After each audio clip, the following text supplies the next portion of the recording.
Hello students, तो आज हम पढ़ने वाले हैं 8th क्लास का chapter number 3 the ग्लिम्पस of the past, मतलब अतीत की झलकियाँ, यानी इतिहास की कुछ झलकियाँ।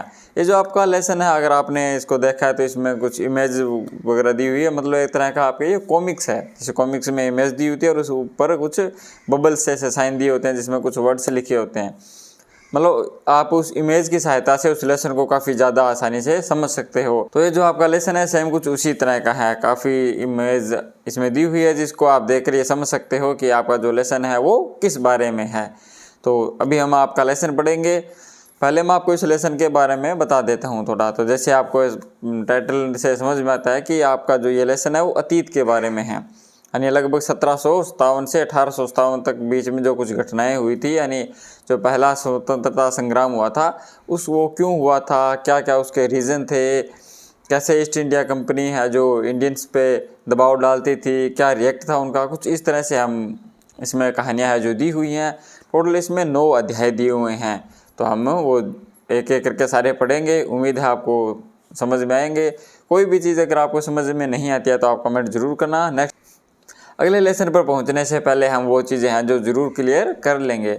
तो चलिए हम जानते हैं कि हमारा जो इतिहास था वो कैसा रहा था, क्या क्या घटनाएं हैं जो घटित हुई थी। इतिहास में जो चीज़ें हमें पढ़ाई जाती है क्या वो वास्तव में उतनी सही थी। अगर आप इस टॉपिक पे कुछ और वीडियो भी चाहते हो, जैसे इतिहास में क्या हुआ, ईस्ट इंडिया कंपनी कैसे स्थापित हुई, क्या भी कुछ घटना थी उस वक्त, हमारे जो राजा महाराजा थे उनको क्या रिएक्ट थे, वो ईस्ट इंडिया कंपनी इतने मजबूत कैसे हुई, कोई भी अगर आप ऐसे क्वेश्चन हैं जो आप चाहते हो कि इस पर मैं अगर अलग से वीडियो बनाऊँ तो आपके लेसन के अलावा भी मैं आपको वो चीज़ें हैं जो आपको करवा सकता हूँ। तो आप कमेंट ज़रूर करना। तो चलिए अब हम आपका लेसन शुरू करते हैं, glimpses of the past. Before you read, lesson पढ़ने से पहले, here are some pictorial glimpses of the history of our country from 1757 to 1857। मतलब इसमें जो घटनाएं दी हुई हैं इतिहास की कुछ चित्रात्मक, पिक्टोरियल मतलब चित्रों की सहायता से आपको समझाया गया है तो उसको बोलते हैं पिक्टोरियल ग्लिम्पसेस। 1757 से 1857 तक की कुछ घटनाएं हैं जो हमारे देश में हुई थी वो यहाँ पे दी हुई है। These pictures and speech bubbles will help clarify your understanding of the conditions that led to the event known as the First War of Independence in 1857। 1857 में जो पहला स्वतंत्रता संग्राम का हुआ था वो क्यों हुआ था, उसके कुछ कारण हो सकते हैं, तो वो यहाँ पे इस लेसन में हम पढ़ेंगे। तो आपका अध्याय पहले शुरू होता है द मार्टियर्स। मार्टियर्स मतलब होता है शहीद। यह क्या है, at a function in Delhi. Delhi में एक फंक्शन होता है जिसमें लता मंगेशकर ने गाना गाया था। कौन सा? आपने लता मंगेशकर का वो गाना जरूर सुना होगा कि ए मेरे वतन के लोगों जरा आँख में भर लो पानी, जो शहीद हुए हैं उनकी जरा याद करो कुर्बानी। अल्लाह माफ़ करे, बहुत मनुष्य लग रहे हो, मत करो, रहने दो, बहुत बुरे लग रहे हो। तो वो यहाँ पे इंग्लिश में लिखा हुआ है, O my countrymen let your eyes fill with tears, मेरे वतन वालों ज़रा आँख में भर लो पानी, as you recall the sacrifice of Indians martyr, वो जो शहीद हुए हैं उनकी ज़रा याद करो कुर्बानी। मार्टिर्स होते हैं शहीद और सेक्रीफाइस मतलब होता है बलिदान या कुर्बानी भी बोल सकते हो।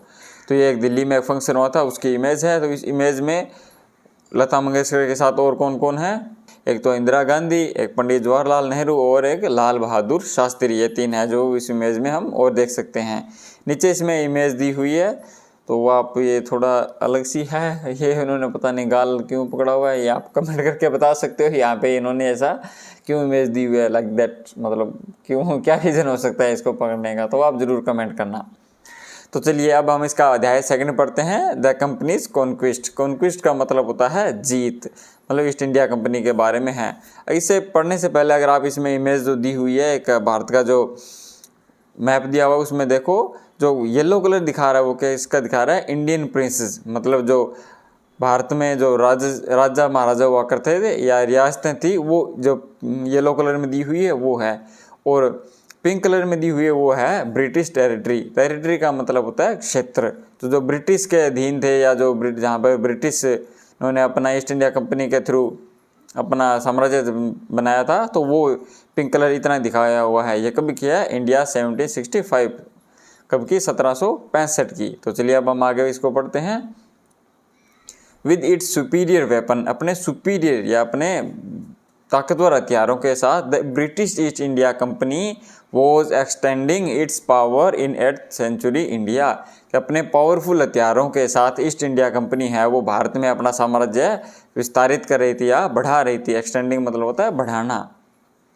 इंडियन प्रिंसेस वर शॉर्ट साइटेड, जो इंडियन जो प्रिंसेस थे, जो राजा थे, वो शॉर्ट साइटेड थे, मतलब वो ज़्यादा दूर की नहीं सोचते थे। एक्चुअल में हुआ क्या था, जब ईस्ट इंडिया कंपनी आई थी तो उनके पास हथियार थे वो काफ़ी एडवांस थे। मतलब जो राजा महाराजा थे हमारे, उनके पास तो मेनली जो तलवार, भाले, तीर, इन्हीं से लड़ाई किया करते थे। लेकिन जो ईस्ट इंडिया कंपनी के जो सिपाही थे या उनकी आर्मी थी, उनके पास कुछ सुपीरियर वेपन थे, जिसमें तोप, बंदूकें, एक्स्ट्रा कुछ चीज़ें थी। तो होता क्या था कि जो इंडियन कि जो किंग हुआ करते थे वो ब्रिटिश के साथ कोलैब करते थे। उनको कहते थे भी आप क्या करो, हमारे साथ लड़ाई करो, उसको हराने में मेरी मदद करो। तो इस तरह से क्या हुआ, जो इंडियंस थे वो शॉर्ट साइटेड थे। उनको ये नहीं पता था भी अगर हम इसकी सहायता ले रहे हैं तो हम इसके कल अधीन हो जाएंगे या हमें इसी के बेस हो जाएंगे, तो थोड़ी ज़्यादा दिक्कत करेगी। तो वो इतने ज़्यादा शॉर्ट साइटेड थे कि उन्होंने बस ये था भी अगर ये जंग जीत जाए तो आगे की उन्होंने सोच नहीं रखी थी। इस वजह से शायद जो हम गुलाम हुए थे। तो ये लिखा हुआ है कि इंडियन प्रिंसेस वर शॉर्ट साइटेड, कि इंडियन जो प्रिंसेस थे वो शॉर्ट साइटेड थे, अदूरदर्शी थे। दैट अप स्टार्ट राजा भा कोल द इंग्लिश मर्चेंट्स का मतलब होता है व्यापारी। एक नवोनिर्मित मतलब एक नया जो राजा बना था उसने एक ब्रिटिश मर्चेंट व्यापारी को बुलाया। They will help me to defeat him, और क्या कहता है कि तुम मुझे दूसरे को हराने में मेरी सहायता करो। जैसे कि मैंने आपको अभी भी बताया, जो ये शॉर्ट साइटेड थे उसका कारण यही था कि वो सोचते थे भी इसके हेल्प ले लेता हूँ ईस्ट इंडिया कंपनी की और उसको दूसरे को मैं हरा देता हूँ, लेकिन उसको ये नहीं पता था भी आगे जाके शायद उसके अधीन होना पड़ेगा। The people had no peace due to such constant fight, लोगों में इस वजह से शांति नहीं थी, क्योंकि जो लड़ाई है वो ज़्यादा हो रही थी, तो इस वजह से लोगों में शांति नहीं थी या साम्राज्य में शांति नहीं थी। नेक्स्ट है द राइवलरीज का मतलब होता है प्रतिद्वंदिता, मतलब एक राजा दूसरे राजा को हराने में लगा हुआ था और इसी चीज़ का जो फ़ायदा है वो ईस्ट इंडिया कंपनी ने उठाया था। जैसे कि हम मोस्टली पढ़ते हैं कि जो ब्रिटिश थे उनका एक नियम था, क्या था, डिवाइड एंड रूल, मतलब उनको अलग करो, लड़ाओ और राज करो। तो उन्होंने इस चीज़ का फ़ायदा उठाया, क्योंकि जो इंडियंस थे वो वैसे ही रिएक्ट कर रहे थे तो पहले से ही, तो उन्होंने उस चीज़ का और ज़्यादा फिर फ़ायदा उठाया था। The rivalries helped the East India company and it could easily subdue Indian princess one by one. Subdue का मतलब होता है अधीन कर लेना, अपने हक में ले लेना। तो जो इंडियन जो राइवलरीज थी, जो आपस में प्रतिद्वंदिता थी, उन्होंने हेल्प कर दी थी ईस्ट इंडिया कंपनी को अपने अधीन करने में, या जो इंडियन जो प्रिंसेस थे उनको अपने अधीन करने में, एक एक करके उनको अधीन करने में सहायता कर दी थी। A far seeing ruler like the brave Tipu of Mysore, एक बहुत ही बहादुर और दूरदर्शी राजा थे टीपू सुल्तान, कहाँ के थे, मैसूर के थे। Fort the British till he dead fighting, कब तक लड़े, जो जब तक लड़े जब तक कि वो मर नहीं गए थे। How did Indians react to these conquest, जो इस जीत पे या ईस्ट इंडिया कंपनी की जीत हो रही थी उस पर जो इंडियंस थे या जो राजा भारतीय राजा थे वो कैसे रिएक्ट करते थे। तो क्या कहते हैं, कुछ क्या कहता है, thank God there is peace in our country now, कि कुछ लोग क्या सोचते थे कि धन्य हो, ये भगवान का शुक्र है कि अब हमारे देश में शांति है। No more wars and no looting by thugs, कि न तो अब लड़ाई है और न थग्स या लुटेरों के द्वारा अब लूटा जा रहा है। It is God who sent the British, कि जो भगवान ने ही इन ब्रिटिश को हमारे लिए भेजा है। Our density is linked with them, density का मतलब होता है भाग्य, और कुछ क्या सोचते थे कि जो हमारा भाग्य है वो उन लोगों के साथ जुड़ा हुआ है, मतलब ब्रिटिश के साथ जुड़ा हुआ है। The white man has killed और डेथ्रोन आवर किंग्स, और कुछ लोग क्या सोचते थे कि जो वाइट मैन है मतलब जो ब्रिटिश है उन्होंने हमारे राजा को या तो मार दिया है या उनका सिंहासन हड़प लिया है। सम किंग्स वर नॉट गुड, कुछ राजा हैं वो अच्छे नहीं थे। But after all they were of this land, लेकिन फिर भी वो इसी धरती के थे, यानी वो हमारे ही थे। Now we have become slaves of foreigners, वो कुछ क्या कहते हैं कि अब हम हैं जो दूसरों के या फॉरेनर्स के गुलाम बन गए हैं। अध्याय थर्ड आपका British rule 1765 to 1836। Religious leader preached ideas like untouchability and child marriage. जो रिलीजियस लीडर थे, जो धार्मिक गुरु थे, वो अनटचेबिलिटी छुआछूत और चाइल्ड मैरिज पे कुछ भाषण दिया करते थे, ऐसे कुछ वो स्पीच दिया करते थे। कुछ क्या कहते थे, anyone who crosses the seas lose his religion, कि जो भी समुद्र पार करेगा यानी अपना देश छोड़ के जाएगा वह अपना धर्म खो देगा। और कुछ क्या कहते थे, all the misery in the world is due to women, कि जो भी संसार में दुख है उसका कारण क्या है, उसका कारण महिलाएं हैं, ऐसा वो कहते थे। हाँ, शादीशुदा के लिए कह सकते हो, लेकिन सारों के लिए नहीं। अच्छा, यह मजाक था। चलो नेक्स्ट चलते हैं।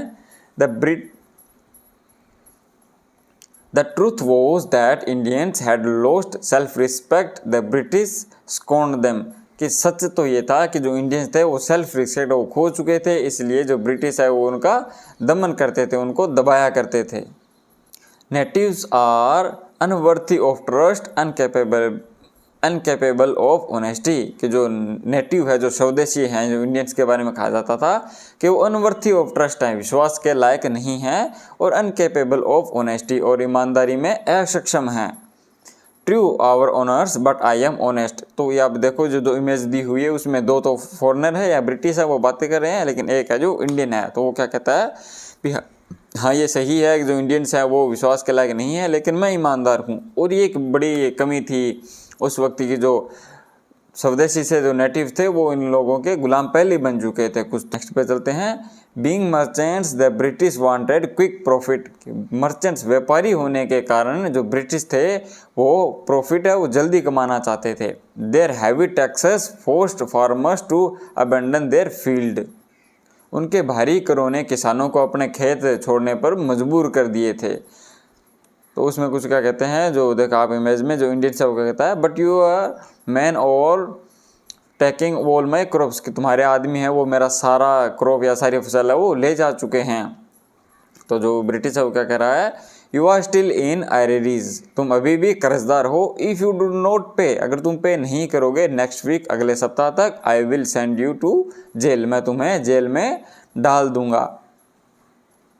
Inevitably, famine followed between 1822 and 1836. 15 lakh Indians died of starvation. उस वक्त क्या है, भूखमरी भी आ गई थी।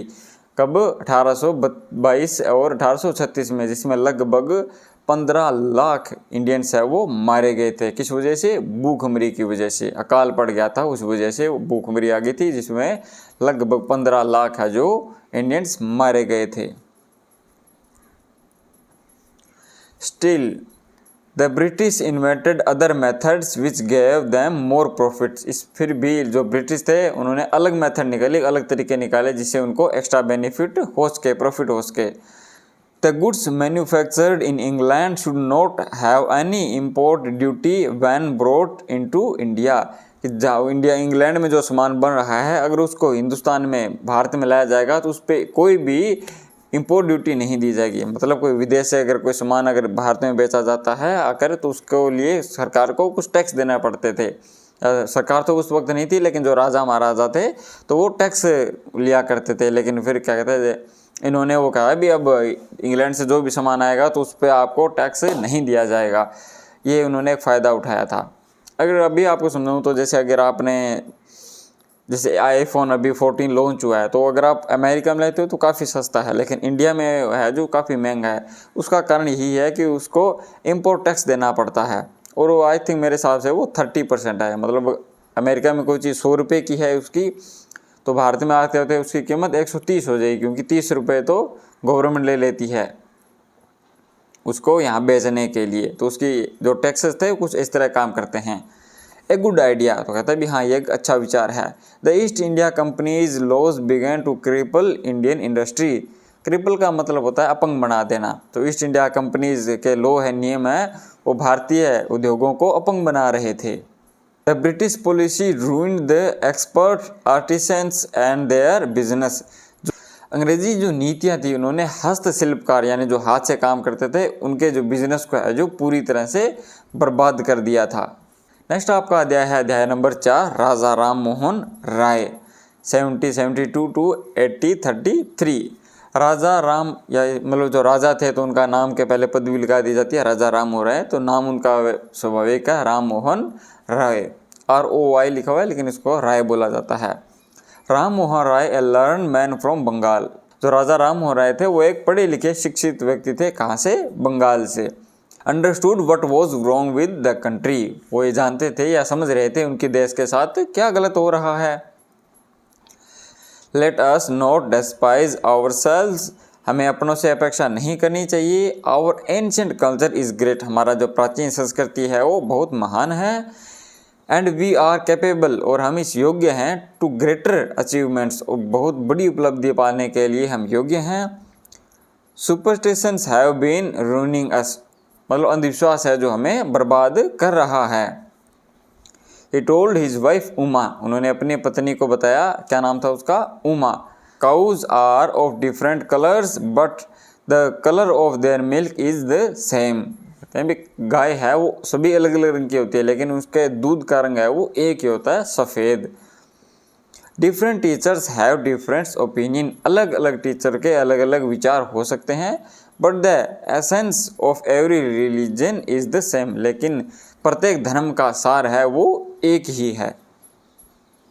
ही was attracted by science and modern knowledge. वो साइंस और मॉडर्न नॉलेज की ओर काफ़ी आकर्षित हुए थे। Knowledge should be practical and scientific. जो नॉलेज है, ज्ञान है, वो व्यवहारिक और वैज्ञानिक होना चाहिए। He crossed the seas and went to England to see what made the British powerful. There he told them. तो वो समुंदर पार करके कहाँ गए? इंग्लैंड गए थे, यह देखने के लिए कि जो ब्रिटिश है उनको क्या चीज़ पावरफुल बना रही है, क्या चीज़ शक्तिशाली बना रही है। वहाँ उन्होंने क्या कहा? We accept you as rulers. कि हमने आपको एक रूलर, एक शासक के रूप में एक्सेप्ट किया है। And you must accept us as subject. और आपको भी हमें एक प्रजा की तरह एक्सेप्ट करना चाहिए। But you must remember the responsibility A ruler ओज टू हिज सब्जेक्ट्स। कि एक राजा की अपने प्रजा के प्रति बहुत जिम्मेदारियां होती है या उनका भी ध्यान रखना चाहिए। सॉरी, यहाँ पे एक बीच में लाइन रह गई थी। जब इंग्लैंड जाने से पहले ये लाइन थी कि he started newspapers but suspicious British stopped them it 1823। उन्होंने अपना एक न्यूज़पेपर भी चालू किया था जिसको संदेही या शंका के तौर पर देखते हुए ब्रिटिश सरकार ने 1823 में बंद कर दिया था। नेक्स्ट हमारा अध्याय है ऑपरेशंस, मतलब अत्याचार, 1765 से 1835। But the British continue to oppress Indians. जो ब्रिटिश है वो इंडियंस के ऊपर अत्याचार करना जारी रखा था। इन 1818 द हैड पास्ड रेगुलेशन 3। 1818 में उन्होंने रेगुलेशन 3 यानी एक नियम 3 पास किया था, जिसके तहत क्या था? अंडर इट, इसके तहत an Indian could be gelled without trial in a court. मतलब एक इंडियन को जेल में भेजा जा सकता है बिना कोर्ट में पेश किए हुए। तो ये सिर्फ इंडियंस के लिए जो नियम है जो लागू किया गया था कि उनको बिना कोर्ट में पेश किए या बिना उनकी सुने भी उनको जेल में डाला जा सकता है। All the time British officers in India Drew big salaries and also made fortunes in private business. जो ब्रिटिश ऑफिसर थे उनको सैलरी भी काफ़ी अच्छी दी जाती थी और वो अपना प्राइवेट बिजनेस में भी अच्छा खासा पैसा कमा रहे थे। By 1829 British was exporting British goods worth 7 crore rupees to India।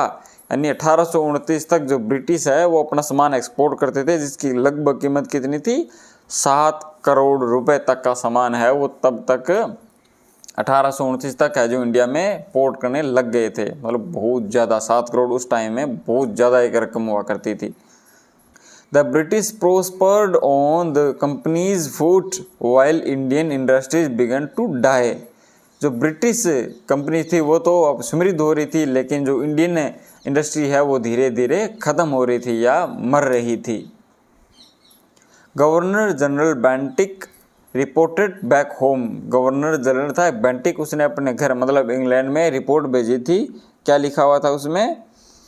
The bones of cotton weavers are bleaching the plain of India। कि जो कॉटन वेवर हैं, जो कपास बुनकर है, उनकी हड्डियां हैं जो भारत के ज़मीन या भारत की भूमि को जोत रही हैं। नेक्स्ट हमारा अध्याय है डिससेटिस्फेक्शन मतलब असंतुष्टता, 1835 से 1856 तक। Education in India was in Persian and Sanskrit, की जो इंडिया में जो एजुकेशन हो रही है, जो शिक्षा दी जा रही है वो कौन सी भाषा में, एक संस्कृत में और एक पर्शियन भाषा में ही दी जाती थी। In 1835 a English man named Macaulay suggest a change, 1835 में एक इंग्लिश मैन ने सजेशन दिया, सुझाव दिया चेंज करने का। We should teach the natives through the English language, कि हमें जो नेटिव है उनको इंग्लिश भाषा में पढ़ाना चाहिए। तो अफसर कहता है आई एग्री, मतलब मैं सहमत हूँ। English education produce clerk to whom the British gave petty job under them, जो इंग्लिश एजुकेशन दी जाती थी उन्होंने क्या किया, उनको क्लर्क बना दिया और उनको बहुत ही छोटी जॉब, अपने अंडर में एक छोटी जॉब दिया करते थे। इंसिडेंटली, सौभाग्य से, it also produce a new generation of intellectual, सौभाग्य से इससे क्या हुआ कि एक बुद्धिमता की या बुद्धिमान की एक नई प्रजाति है जो उत्पन्न होने लगी, या एक पीढ़ी है जो न्यू जनरेशन पैदा होने लगी। We must educate our brothers, कि हमें अपने ब्रदर्स को भी एजुकेट करना चाहिए। And try to improve their material condition, और उनकी भौतिक व्यवस्था में भी सुधार लाना चाहिए। For that we must convey our grievances to the British parliament, इसके लिए हमें जो शिकायत है वो ब्रिटिश पार्लियामेंट में करनी चाहिए। अब आप यहाँ पे एक इमेज देखिए, हमने पहले इमेज देखी थी वो कब थी, 1765 की, और भी 1856 की है। अब आप देखिए इसमें जो पिंक कलर की जो एरिया दिया हुआ है वो कौन सा है, वो ब्रिटिश एरिया है, और जो येलो कलर में दिया हुआ है वो स्टेट एरिया है, मतलब जो यहाँ के राजा महाराजा थे यहाँ तक है। तो अब देखो कि लगभग पूरा भारत है वो उन्होंने कवर कर लिया था। By 1856 the British had conquered the whole of India, लगभग 1856 तक ब्रिटिश ने लगभग पूरा भारत है वो जीत लिया था। They cared little about the needs of Indians, कि वो इंडियंस की नीड की ज़रा भी फिक्र नहीं करते हैं। Our kings have become puppets, puppets का मतलब होता है कठपुतली, जैसे वो हाथों पे से चलाई जाती है। तो कहते हैं कि जो इंडियंस हैं वो, या जो हमारे राजा हैं वो उनके पपेट्स बन गए हैं, कठपुतली बन गए हैं। And we have lost our old jobs, और हमने अपनी पुरानी जो जॉब्स हैं वो खो दी हैं। एंड लैंड्स, और भूमि भी, ज़मीनें भी। They are converting our brothers, वो हमारे ब्रदर्स का या हमारे लोगों का धर्म परिवर्तन भी कर रहे हैं। यू ओनली टॉक, आप केवल बात ही करोगे। Do something to drive them out, कुछ करो ताकि हम उनको यहाँ से बाहर निकाल सकें, उठाकर बाहर फेंक सकें। 7 नंबर अध्याय है हमारा द स्पार्क्स। स्पार्क्स का मतलब होता है चिंगारी, 1855 to 1857। Taxes continue to ruin the peasants, peasants मतलब यूज किया गया किसानों के लिए। तो जो टैक्सेस हैं वो किसानों को और ज़्यादा बर्बाद कर रहे थे। In Bengal the Santhal who had lost their lands under new land rules, Bengal में संथाल लोग जिन्होंने नए भूमि कानून के अंतर्गत अपनी जो ज़मीन है वो, अपनी भूमि है वो खो दी थी। बिकम डेस्परेट, जो कि नाराज़ हो चुके थे। In 1855 they rose in rebellion and massacred European and their supporters alike, उन्होंने विद्रोह कर दिया था, तो यूरोपियन लोगों का कत्लेआम कर दिया था, और उनके जो भी सहायक थे, जो भी सपोर्टर्स थे, जो भी सहायक थे, उनको भी उन्होंने मार दिया था। Discontent was brewing in the East India Company's army too, East India Company's army में भी असंतुष्टता दिखाई दे रही थी।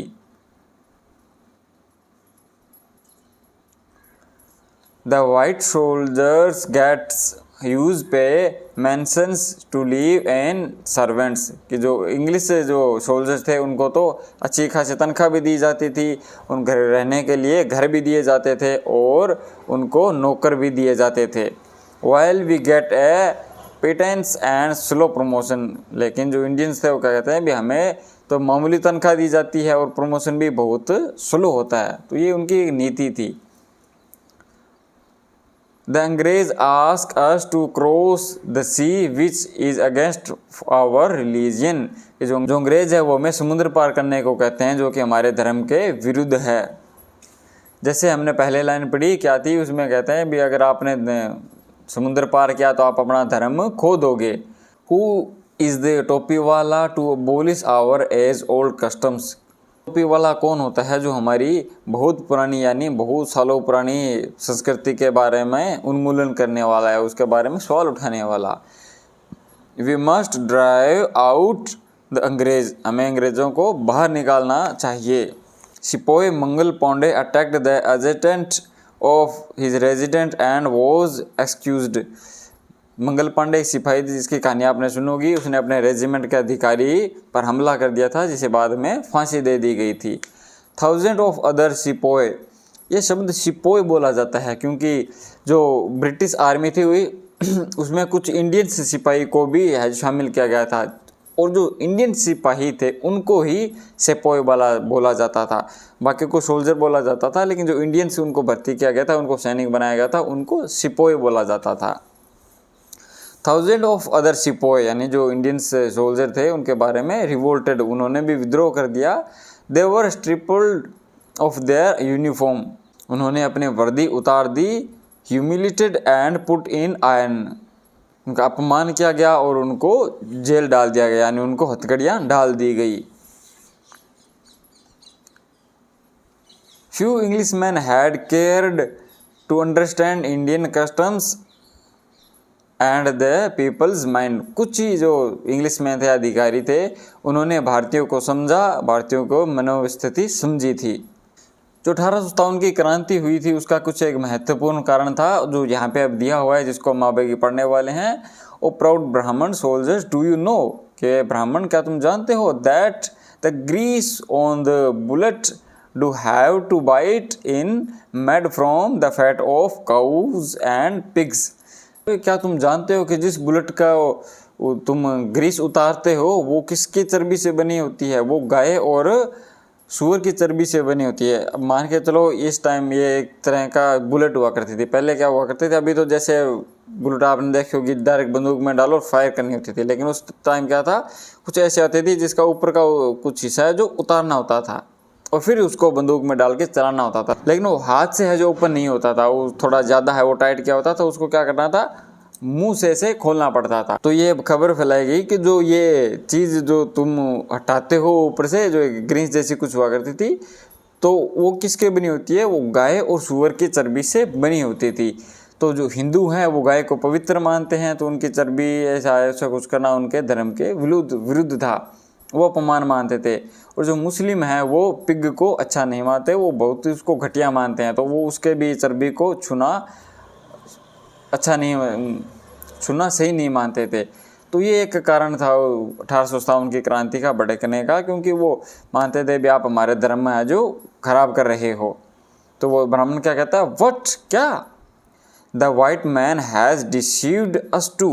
तो अभी देखियो जो एक ब्राह्मण का दिया हुआ है एक इधर एक मुस्लिम की दी हुई है, तो वो मुस्लिम क्या कहता है कि क्या जो अंग्रेज हैं उन्होंने हमारे साथ भी धोखा किया है। तो मतलब एक यही कारण था जो डिवाइड एंड रूल का मतलब ये था, भी हिंदू को अलग करो और मुस्लिम को अलग करो। बाद में हिंदू में भी अलग अलग जातें बांट दी गई, कोई मराठा है उसको अलग कर दिया गया, कोई राजपूत थे उनको अलग कर दिया, कुछ ऐसे ही उनका डिवाइड एंड रूल का नियम था। तो जो मुस्लिम है वो सोचता है भी क्या ये बात है, उन्होंने हमारे साथ भी धोखा किया है। Soon chapatis were send from village to village, जल्दी क्या हुआ, चपाती मतलब रोटियां हैं जो बांटी गई थी एक एक घर एक एक गांव जाकर, टू टेल, किस लिए, लोगों को बताने के लिए, that their emperor would want their servants, कि उनके जो राजा हैं वो उनकी सहायता चाहते हैं। मगर लिख के दे देते तो अंग्रेज है वो समझ आते, लेकिन एक गांव जाकर रोटियां बांटी गई थी, एक संदेश दिया गया था कि अब आपके राजा को आपकी ज़रूरत है। Similar lotus flowers circulated among Indian soldiers, कुछ उसी तरह जो गांव में या सामान्य लोगों के बीच तो रोटियां बांटी गई थी और जो इंडियन सोल्जर थे उनके बीच में क्या बांटे गए थे, उनके बीच में गुलाब बांटे गए थे, ये बताने के लिए कि अब लड़ाई का समय आ गया है और आपके राजा को आपकी ज़रूरत है। Death to the foreigners, foreigners मतलब वो अंग्रेज़ों के लिए यूज करते हैं कि अंग्रेज़ों को मारो। The masses gave all helps and shelter to the patriots, जनसाधारण ने उनकी सहायता की, उनको छत दी, किसको, पैट्रियोटस यानी जो देशभक्त थे उनको। 8वां हमारा अध्याय है रिवोल्ट मतलब विद्रोह। 1857 then there was a violent outbreak at Meerut, MERUT, ये मेरिट की स्पेलिंग है। उस वक्त क्या हुआ, जो इंडियंस थे उनको इतनी ज़्यादा इंग्लिश तो आती नहीं थी, तो उन्होंने मेरिट की स्पेलिंग लिख दी MERUT, और तभी से ये चेंज नहीं हुई है, हम इसी को ये लिखते हैं। फिर मेरिट में है जो हिंसा भड़क गई थी। The sepoy March two Delhi, जो सिपोय थे या जो सिपाही थे वो दिल्ली पहुंच गए। Long liver our emperor Bahadur Shah, हमारे राजा बहादुर शाह अमर रहे। द रिबेलियन स्प्रेड वाइडर, जो विद्रोह था वो बहुत दूर तक भड़क गया या फैल गया। लैंडलॉर्ड्स, बहुत से भूस्वामी जिन्होंने अपनी ज़मीनें हैं वो ब्रिटिश पॉलिसी के कारण खो दी थी, वो भी बहुत नाराज़ थे। The white man's rule must end, कि अब जो वाइट मैन या अंग्रेज़ों का जो रूल है वो अब ख़त्म हो जाना चाहिए। Yes we will help you, तो जो लोग राजा थे वो कहते भी हाँ हम आपकी सहायता ज़रूर करेंगे। नेक्स्ट हमारा लास्ट इसका अध्याय है द फाइट फॉर फ्रीडम, इस स्वतंत्रता का संग्राम 1857। Many formers rulers like Begum Hazrat Mahal of Lucknow were biters, बहुत से जो पूर्व शासक थे, जिनको यानी पहले शासक थे उनको बाद में अंग्रेज़ों ने हटा दिया था, जिसमें से एक कौन थी, बेगम हजरत महल, कहाँ की थी, लखनऊ की थी, जिसमें भी काफ़ी कड़वाहट थी। The white man has taken away my kingdom, की वाइट मैन ने मेरा साम्राज्य है वो हड़प लिया है या मुझसे छीन लिया है। पॉपुलर लीडर्स लाइक मौलवी Ahmadullah of Faizabad told the peoples, जो लीडर थे, नेता थे, क्या नाम था, मौलवी अहमदुल्ला, उन्होंने लोगों को बताया क्या, राइज ब्रदर्स राइज, कि उठो भाइयों उठो। द अंग्रेज इज रूइनिंग आवर लैंड, अंग्रेज है वो हमारी भूमि बर्बाद कर रहे हैं।